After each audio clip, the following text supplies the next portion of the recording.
South America. For 500 years, a warrior people ruled over Peru and beyond.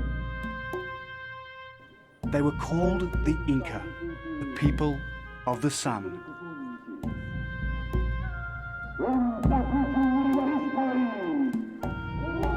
They built great cities like Machu Picchu, where they worshipped the sun and sacrificed virgins to their gods.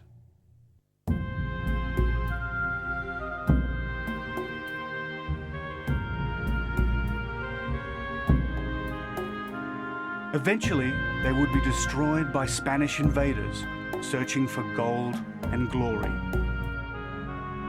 I'm here seeking a city perhaps even greater than Machu Picchu, one of many still lost in these jungles, where the Incas' history and perhaps their treasure lie undisturbed.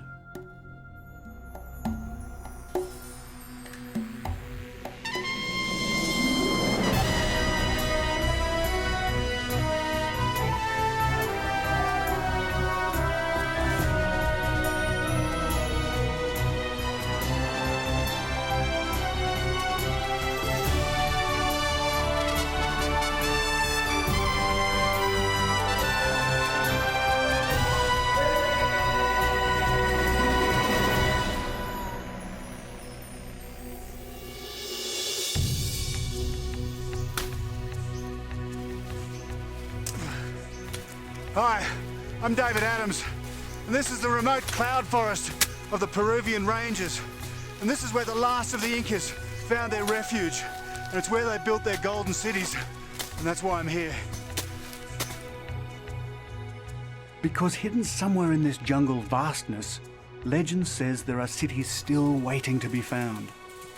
Cities never sacked by the Spanish. Cities that may conceal hidden Inca treasure, or even the holy grail of the Inca Empire, the great golden disk of the sun. Bueno, Aurelio, aquí es el plan. ¿Recuerdes el camino Inca? Meet Gary Ziegler, an archaeologist, and someone I've come halfway around the world to meet. Gary's devoted his life to exploring Peru's jungle. If I'm to have any chance of finding a lost city, it's going to be with Gary's help. We found this wonderful major Inca road, and these Inca roads always go somewhere, so it's a good place to look for ruins. How are you sure that no one else has been up there? Well, there's nothing recorded on maps, so it's a really good chance that that no one's been up there. That's great. But I'm pretty sure that we're going to find something significant up there. The Vilcabamba, the Incas' final refuge, the place from which they waged war on the Spanish, and where they built their lost cities. To get there, I plan to head through this sacred valley, down the Urubamba River, before arriving at the very edge of the Amazon basin. But my journey starts in the old Inca capital, Cusco.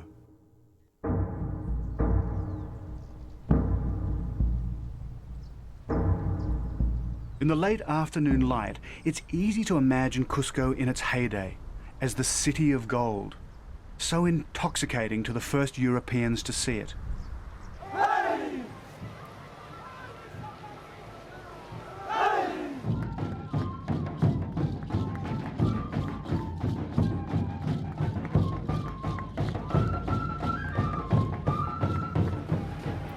Right now, it's midwinter in the southern hemisphere. Time for Inti Raymi, the festival of the sun. The oldest surviving Inca celebration, a vital link to Peru's past.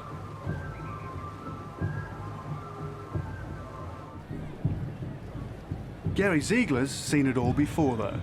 He couldn't wait, and so he's headed straight to the mountains. But I plan to take my time and get a feel for the people whose past I'm seeking.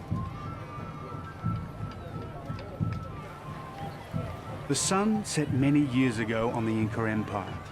But something of the spirit of the Incas lives on in music and dance. It's here in the people.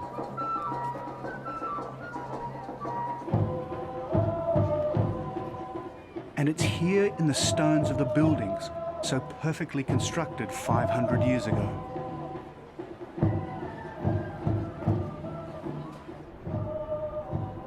The sun was the Incas' supreme god, and the temples they built to worship it in were among the greatest pre-industrial buildings in the Americas.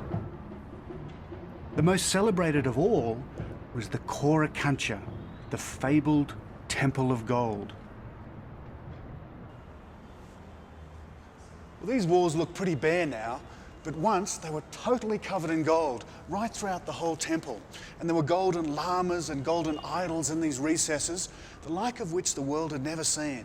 In fact, the only 3 Europeans ever to see them were the ones who discovered them, and they also took most of it away. Part of what they took included 700 sheets of gold. Each one weighed 4.5 pounds. But the only thing they didn't take was the great golden disc of the sun. But someone did take it, because by the time the Spanish returned to get it, it was gone.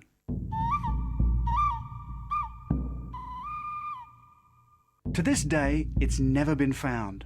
Its final resting place remains one of the world's great mysteries. Most likely, it's in the Vilcabamba, where Gary Ziegler's gone and where I plan to meet him in a week. The journey takes me in the footsteps of one of the world's great explorers, Hiram Bingham, the man who put the Vilcabamba on the map. Like Gary Ziegler, he was an adventurer, the discoverer of the most famous Inca city of them all, Machu Picchu. But Gary Ziegler's also an archaeologist, so he's the perfect expedition partner. By now, I can't wait to follow him into the mountains. And that means I need transport. Buenas tardes, senora. Oh, mister, buenas tardes. Buenas tardes. The Valle Sagrado?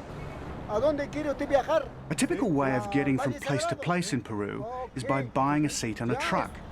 150. 150.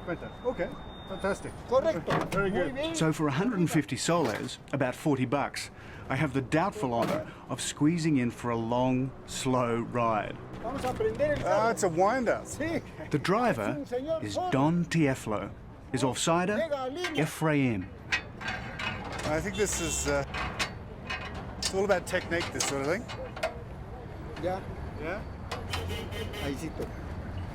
I think it's like a sweet spot somewhere. Okay.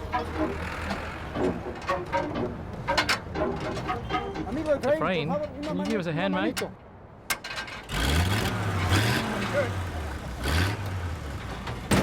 This may be one of the oldest trucks on the road, but no one knows that road better than Don Tieflo and Ephraim.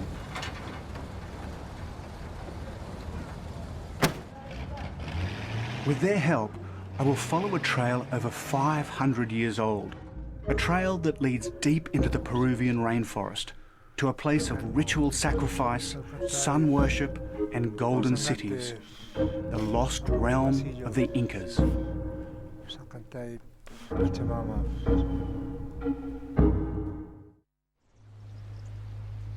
The Incas believed they were the children of the sun, born on an island in Lake Titicaca. This was their Garden of Eden, the place where it all began.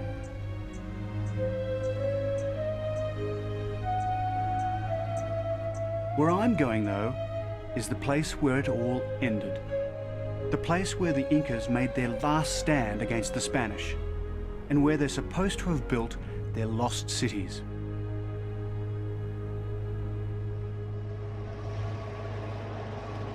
The Incas ruled over the largest empire since the Romans. And like the Romans, they built an elaborate network of roads, stretching from the equator halfway to the South Pole, and crisscrossing the continent from the Amazon all the way to the Pacific. This is a lookout area overlooking Taray. Very steep, all the way down.